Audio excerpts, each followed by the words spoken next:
NXT WarGames is the night before Survivor Series, and we haven't talked about this a lot because of one factor that we'll go to later on.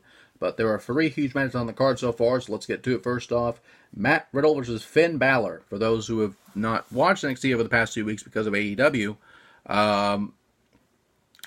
Finn Balor recently came back to NXT, kind of as a ratings boost somewhat, even though AEW has basically won every week of this ratings war single-handedly. I mean, almost dominating it sometimes. But you got to call it what it is. It is a ratings boost somewhat to bring some of the older stars that were a part of it, the original NXT, or a hybrid of the original NXT to what NXT's become today. And honestly, Finn's getting better and honestly looks a lot better than he ever has on the main roster in these few weeks than he has in years, which really says something about NXT. But, of course, went after Matt Riddle. Matt Riddle originally was going to be a part of a War Games match. That's no longer happening because of this match. Matt Riddle has been very accomplished over the past few years, rather. But over the past few weeks, we've seen him kind of go to a place we haven't seen him in a while. A little more aggressive, a little more different. Not the fun-loving, casual bro that we're used to. Of course, when the bell rings, it's go time, but at the end of the day, this is a different side of Matt Riddle we haven't seen in a while. Something I haven't seen personally since his MMA days, even in the UFC. So this is something that's very interesting to me. But I would say it's a hard pick because at the end of the day, after this whole brand war ends, the kind of mantra of the takeovers continue of who gets called up, who gets called to the main roster. And technically, with NXT being on USA, who's to say it's not part of the main roster? But as far as the main roster of Raw or SmackDown, who goes where, I would say Balor wins and then Riddle gets sent up down the line. It makes more sense to me if Balor's going to be at NXT full time for him to be there. Next up, we have the first of two War Games matches. Let's go over the War Games thing very simply because a lot of people haven't seen a War Games match probably in a year. It's very simple. Two teams will be in this match. It will be a double ring, double cage, if that makes sense. So two rings, one giant Hell in a Cell-like structure surrounding both rings. If that makes sense. I hate saying that, but, for the more casual fans, that would make more sense of more of a Hell in a Cell-like structure. But it is basically a double cage. Two rings can fit inside it. Much like the old double battle royals of old, except it has a cage in it. That's simple. But both members of the team will start the match. Whoever got the man advantage, and that will be decided next week, at least for the men on NXT. After a 5-minute original period for both people, one member of the team that has the advantage will go and be in the match, and it will be a 2-on-1 and eventually a 2-on-2 for the other team that comes in after the 3 or 2 minute period after that. And it will always be a man up. So it will always be 2-on-1, 3-on-1, 4-on-1 until the final man for the final team is in, and that is the match beyond, to where you can win by submission, pinfall, or in recent cases over the years, we haven't seen it, but if you go over the cage and you leave the cage, you lose the match for your team. We haven't seen that happen yet, but that's an odd stipulation that we have seen them, and I'm assuming it's part of the surrender aspect of old, but it doesn't.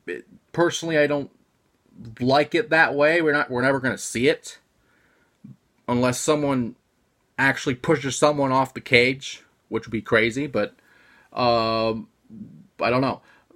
I don't think we're going to ever see it. But they've proven me wrong before, so it's possible. Nonetheless, in this men's War Games match, we'll have all of the Undisputed Era, all the champions. So the NXT champion Adam Cole, the NXT North America Champion Roderick Strong, NXT North America Champion Roderick Strong, and the NXT Tag Team Champions Bobby Fish and Kyle O'Reilly against Tommaso Ciampa, Keith Lee, Dominik Dijakovic, and a man to be decided. Of course, for those who haven't seen these guys in a while, Keith Lee is an incredible talent. Something that it's hard to put into words what he could be. A guy that is a heavyweight, but can move like a cruiserweight, can fly like a cruiserweight, can do anything that anybody else could do, but better, in my opinion. And Dominik Dijakovic is kind of the same, except he's a much taller guy, much slimmer, but again, I want to say at least 7 feet tall, if not close enough to it, and can fly like a cruiserweight. It's incredible. And again, I've seen Dijakovic in the past in Ring of Honor, so my bias might be a little skewed there. But,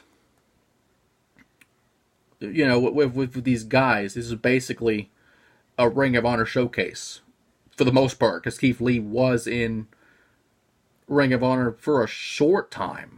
A very short time. I think with Shane Taylor as a team, I think. I may be wrong on that, but that's what I remember. This is basically, depending who that final man is, it is a Ring of Honor showcase, and it's going to be a great night for that. Obviously, with a man down, the Undisputed Era will win, but it all depends who that final man is. And over the past few weeks, we've had that same problem with the Women's WarGames match. Same rules apply for the Men's WarGames match. But we have now 2 full teams, or so we think, depending on if someone's getting medical clearance or not. We'll get to that in a little bit. As Rhea Ripley, Candice LeRae, Tegan Nox, and Mia Yim face Shayna Baszler, Io Shirai, Bianca Belair, and the NXT UK Women's Champion, Kaylee Ray. And of course, Shayna being the NXT Women's Champion as well. It's been an interesting road with this, because we thought for a while that Dakota Kai would be the final member of the team to be the true big dog that she is, but that did not happen. Instead, Mia Yim got the final spot after running down, saving everyone with a kendo stick, and had a valiant effort in the ladder match to gain the advantage. Of course, Io won that match, so therefore, with the advantage rule that we had talked about earlier, after whoever's in the match for Team Shayna and whoever's in the match for Team Ripley, we will have a member of Team Team Baszler, be in the match. So there would be a 2-on-1 advantage, a 3-on-2 advantage, a 4-on-3 advantage, and eventually everyone will be in the match. And that was, of course, a ladder match, a brutal ladder match, to where we saw Mia have her nose busted open, not the traditional way, to where, it's a bloody nose, it'll be fine, or it's a broken nose, it's bleeding for the nose, whatever. Literally a cut on the bridge of her nose, if I remember this correctly. Very odd, and obviously it was probably from the ladder. But, that does happen. Doesn't happen as often as we think it does, but it does happen. So wherever she gets medical clearance, she did complete on SmackDown, so she could be in this match, but we don't know for sure. As far as this match goes, I really don't know. Especially with how talented all these women are. Kaylee Ray, obviously, in the UK scene for a very long time. Io, of course, Japan, superstar, megastar for sure. And, we've seen the developments of Tegan Nox, Rhea Ripley on the UK brand, and several other things. But, I don't know. I would pick maybe Team Ripley if Dakota got involved. That's the only way. And if somehow she found a way to get in there, which obviously with the cages not being what they used to be, that could be possible. But with that being said, WarGames is next Saturday, so about 6 days away. And we'll just see what happens as the final person for the Team Ciampa. We won't know until it happens.